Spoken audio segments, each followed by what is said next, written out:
हरे कृष्णा। श्री बलदेव भगवान की जय।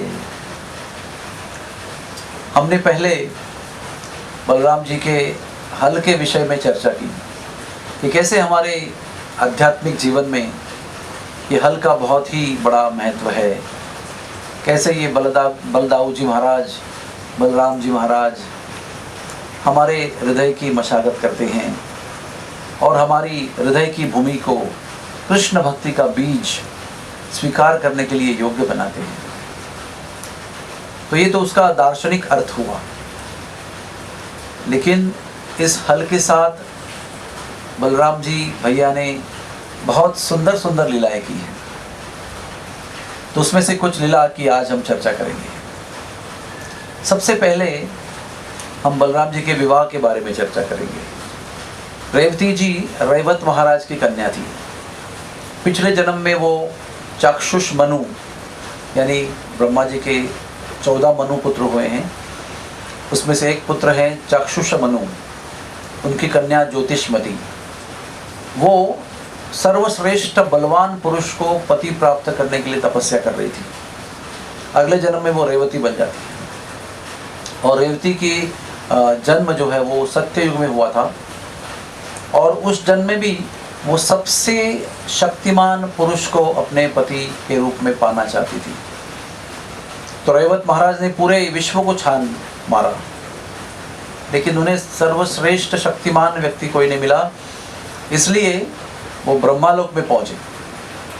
और ब्रह्मालोक में क्यों पहुंचे कि जो पूरे ब्रह्मांड का जो सारा डेटा है वो सब ब्रह्मा जी के पास है, क्योंकि सबको निर्माण उन्होंने किया है।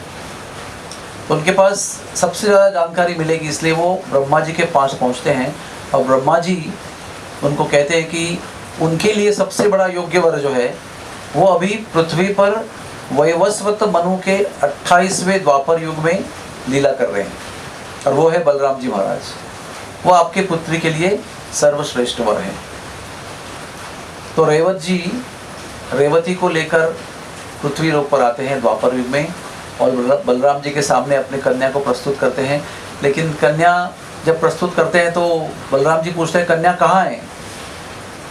तो ये बड़े आश्चर्य की बात है, क्योंकि कन्या तो सत्ययुग के आकार की थी, मानो उसका शीश जो है वो बादलों में था और विशाल शरीर था, लंबा और चौड़ा। और अगर उसके अपनी पत्नी बनाना है, क्योंकि द्वापर युग में जो बलराम जी का आकार है वो द्वापर युग के योग्य है।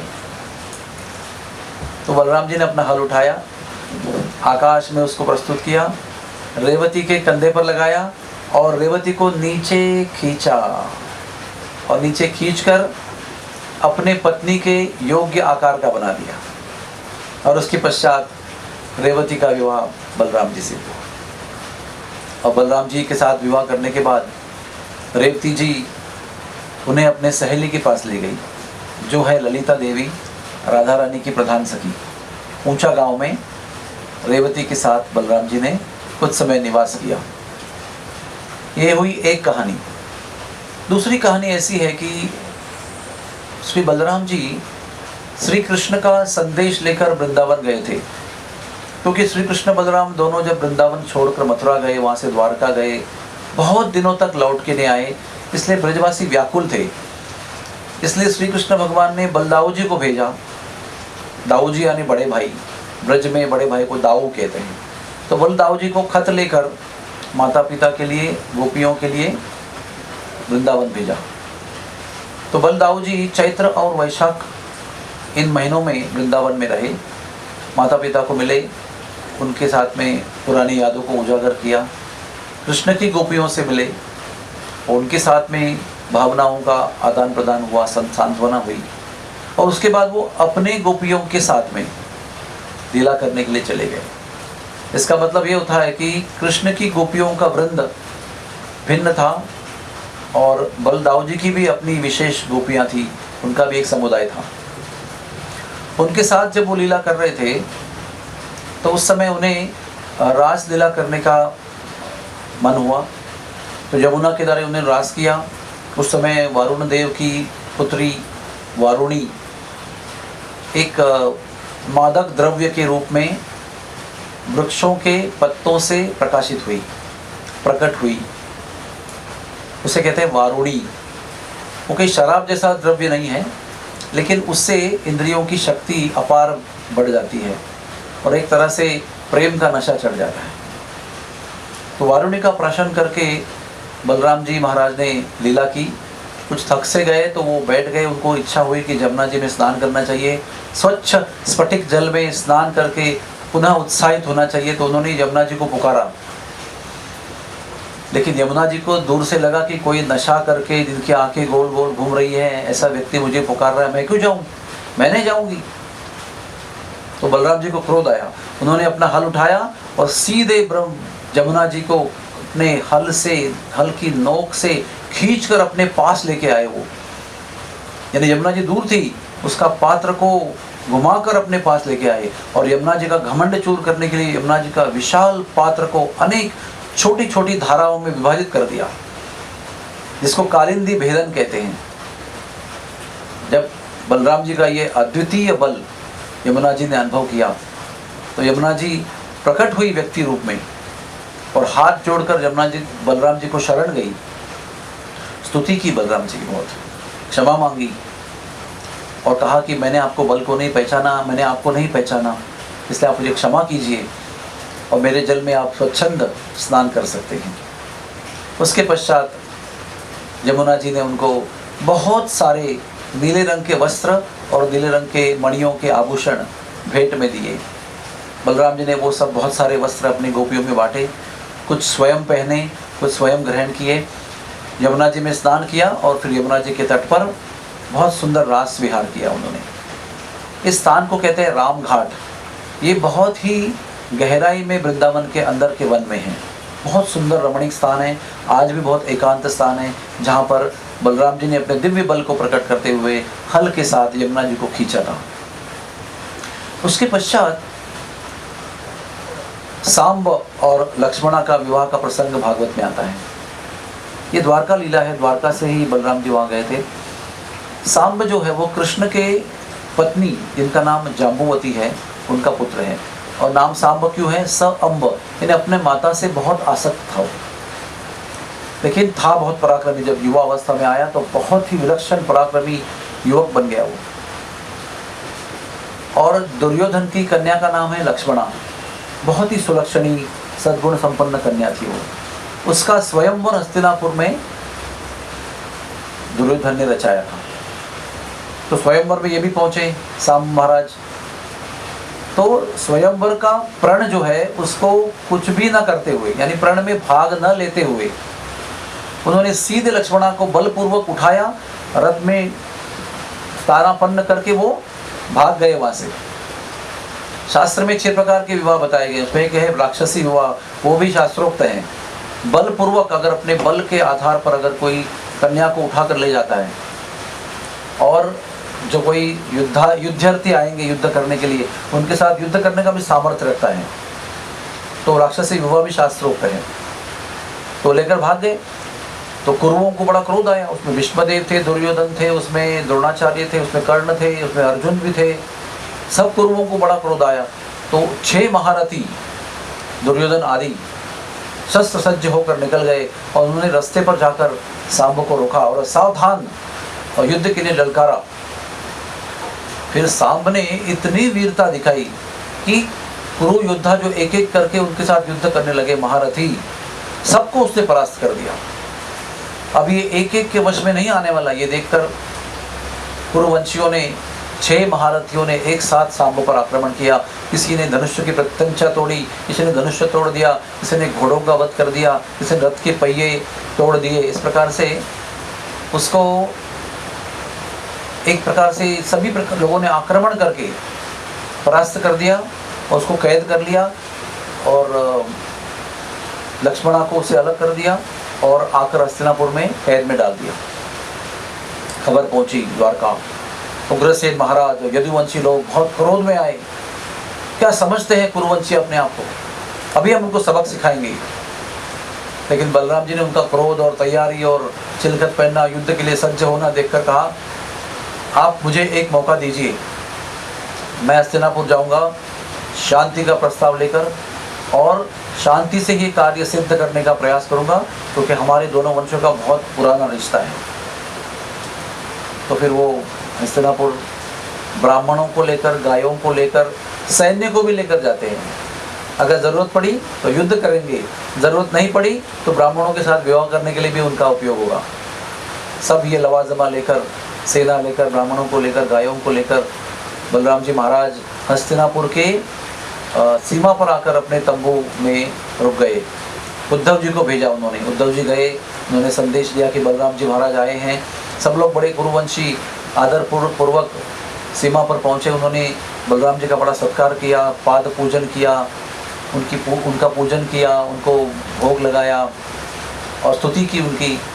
उस समय बलराम जी खड़े हो गए सब समारंभ होने के पश्चात, और उन्होंने कहा कि हमारे जो पुत्र हैं सांब, वो आपके कैद में हैं। हमारी आपको ये विनती है कि आप सांब और लक्ष्मणा का विवाह कर दीजिए, ताकि ये मामला यही सुलझ जाएगा। उन्होंने कहा नम्रता से, लेकिन बहुत ही क्या कहते हैं अंग्रेजी में, फर्मली, यानी जोर के साथ, वजन के साथ कहा। ये सुनते ही कुरुवंशियों का मस्तिष्क भ्रष्ट हो गया। उन्होंने बहुत ही गंदी दुर्भत्सना की। उसमें एक बात ऐसी कही कि जो पैर की जूती होती है उसे कभी भी शीश पर, मुकुट की जगह पर होने की तमन्ना नहीं करनी चाहिए। यदुवंशी हमारे पैर की जूती के बराबर है, वो हमसे विवाह करके, संबंध करके हम हमसे बराबरी चाहते हैं। हमारी वजह से यदुवंशियों को राजदंड प्राप्त हुआ है और आज उनकी ये मजाल हुई है कि हमसे बराबरी करना चाहते हैं। ऐसे कठोर वचन कहकर, अपमानजनक वचन कहकर सब कुरु निकल जाते हैं। तब बलराम जी की आंखें क्रोध से लाल लाल हो जाती है। इतना क्रोध आता है कि मानो अभी पूरे विश्व को जला डालने वाले हैं। और फिर सब लोग देख रहे हैं कि अभी पूरा ब्रह्मांड नष्ट हो जाएगा। उस समय बलराम जी अपना हल उठाते हैं और जहाँ पर खड़े हैं वहीं पर हस्तिनापुर के अंदर उसके नोक को डालते हैं, जोर से प्रहार करते हैं और पूरे हस्तिनापुर को पृथ्वी से अलग कर देते हैं।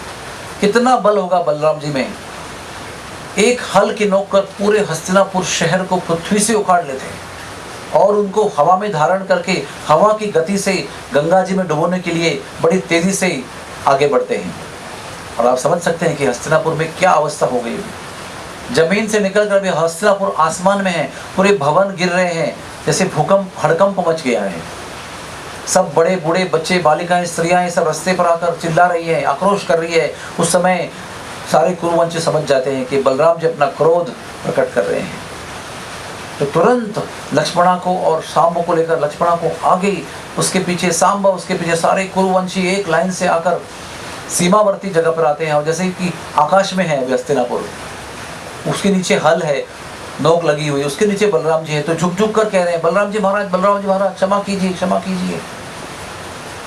तो उनका नम्र स्वभाव और शरणागत भाव देखकर बलराम जी अपने हल के नोक पर धारण किए हुए हस्तिनापुर को फिर पृथ्वी पर रख देते हैं, स्थाने स्थितः।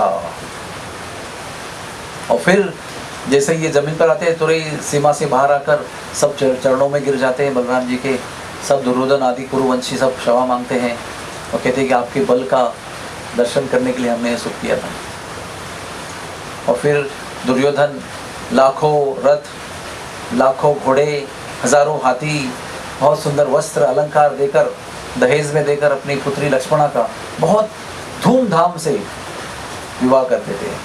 और फिर लक्ष्मणा और सांब जो हैं वो अपने द्वारका में चले जाते हैं, नवनिर्वाचित युगल जोड़ी। तो भागवत में लिखा है कि कुरुवंशियों ने सांब पर क्यों आक्रमण किया था। वो जानते थे कि अगर किसी ने अविवाहित कन्या को स्पर्श करके हरण कर लिया तो उसका विवाह और किसी के साथ नहीं हो सकता है। लेकिन वो अभी अपने होने वाले दामाद का बल की परीक्षा करना चाहते थे। इसलिए 6 कुरुवंशी जाकर उन्होंने जब देखा कि कितना वीर है ये, कि बड़े बड़े बुजुर्ग योद्धाओं को भी परास्त कर चुका है, तो वो प्रसन्न हो गए थे। इसलिए उसका वध नहीं किया, उसको कैद करके लेके गए। और बाद में बलराम जी परम भगवान है ये भी जानते थे वो, लेकिन बलराम जी आए हैं तो उनका भी बल का प्रदर्शन उनको देखना था। इसलिए उन्होंने उनको जानबूझकर ये गलत शब्द उच्चारण करके, कठोर अपमानजनक शब्द उच्चारण करके ये देखना चाहा। और फिर जब उनको ये कल्पना नहीं थी कि किस प्रकार से बलराम जी अपना बल दिखाएंगे, लेकिन बलराम जी ने अनोखे तरीके से, अद्भुत तरीके से, अचिंत्य तरीके से, जब कल्पना भी नहीं कर सकते उस तरीके से हस्तिनापुर को ही अपने हल से उखाड़ दिया। और 5वीं लीला है, यादवों ने उग्रसेन राजा के नेतृत्व में राजसू यज्ञ करना चाहा। तब प्रद्युम्न उस राजसू यज्ञ के सेनापति बने दिग्विजय करने के लिए। तब वो जम्बूद्वीप के 9 खंडों के पास जो पतंग राजा है, गंधर्व राज पतंग, उनके राज्य में गए और उनको आह्वान किया। तो पतंग ने शरणागति नहीं स्वीकार की, युद्ध करना स्वीकार किया। तो प्रद्युम्न के नेतृत्व में यदुवंशियों का बहुत घनघोर युद्ध हुआ और पतंग राजा ने, गंधर्व राज ने गदा प्रहार कर करके यदुओं को बेकरार कर दिया, जख्मी कर दिया। यदु भाग गए। उस समय बलदेव जी वहां प्रकट हो गए और बलदेव जी ने क्या किया, अपना हल युद्ध भूमि पर लटकाया और एक हाथ से हल लटकाकर पूरी युद्ध भूमि को अपनी ओर खींचा और अपने मुसल से एक एक करके गंधर्वों को प्रहार करके परास्त करने लगे। वो देखकर एक हाथ से हल से पूरी युद्ध भूमि को अपनी ओर खींच के लाया और एक एक करके सभी गंधर्वों को नष्ट कर दिया। तो गंधर्वराज पतंग भाग गए, अपनी नगरी में गए, राजधानी में, वसंत मालती जिसका नाम था। और वहाँ पर जाकर सबको लगा कि वो भाग गए डर कर, लेकिन वो अपनी सेना को आयोजित कर रहे थे दोबारा आक्रमण करने के लिए। जब बलराम जी को समझा कि ये दोबारा आक्रमण करने की तैयारी कर रहा है, अपनी सेना को आयोजित कर रहा है, तो बलराम जी वहाँ पहुँचे और उन्होंने अपने हल की नोक पर वसंत मालती शहर को पृथ्वी से उखाड़ लिया और फिर कृष्ण नद की नाम एक नदी है बड़ी वहाँ पर जम्बूद्वीप के पास, उसमें डुबाने के लिए वो वसंत मालिक शरीर को लेके गए। वैसे ही स्थिति हुई हस्तिनापुर जैसी। सब बड़े बूढ़े औरतें बच्चे सब बाहर निकल आए, भवन गिरने लगे, भूकंप सा वातावरण हुआ, सब हाहाकार मच गया, हड़कंप मच गया। तो फिर पतंग, गंधर्वराज पतंग जो है वो शरणागति उन्होंने स्वीकार की। तब भगवान बलराम जी ने उस वसंत मालती शहर को दोबारा पृथ्वी पर स्थित किया। फिर वसंत मालती राजधानी के राजा गंधर्वराज पतंग ने बलराम जी को बहुत सारी भेंट वस्तु दी, बहुत सत्कार किया, शरणागति स्वीकार की। प्रद्युम्न के नेतृत्व में राजसूय का दास्यत्व स्वीकार किया और फिर वो आगे राजसूय को संपन्न करने के लिए प्रद्युम्न को लेकर आगे बढ़े दिग्विजय करने के लिए। इस प्रकार से बलराम जी ने अपना हल का बड़ा अद्भुत प्रयोग किया है। ये उनकी जो हल की लीला है बड़ी अद्भुत लीला है। ऐसा बल प्रदर्शन आज तक पुराण के इतिहास में किसी व्यक्ति ने नहीं किया है। तो जैसे उनका नाम बलदेव, बल के साक्षात स्रोत है, वो सबको आनंद देने वाले हैं। उन्होंने बड़ी ही अद्भुत तरीके से अपने बल को प्रदर्शित करते हुए हल का उपयोग किया। और उनकी कथा जब हम सुनते हैं, बोलते हैं, तो सुनने वाले को, बोलने वाले को प्रचंड आनंद का अनुभव होता है, क्योंकि भगवान के बल का जब गुणगान करते हैं तो हृदय को, आत्मा को बड़ा संतुष्टि प्राप्त होती है। तो आइए हम सब बलराम जी के इस हल लीलाओं को हमेशा स्मरण करें, आनंद को प्राप्त करें और जीवन को धन्य करें। हरे कृष्णा।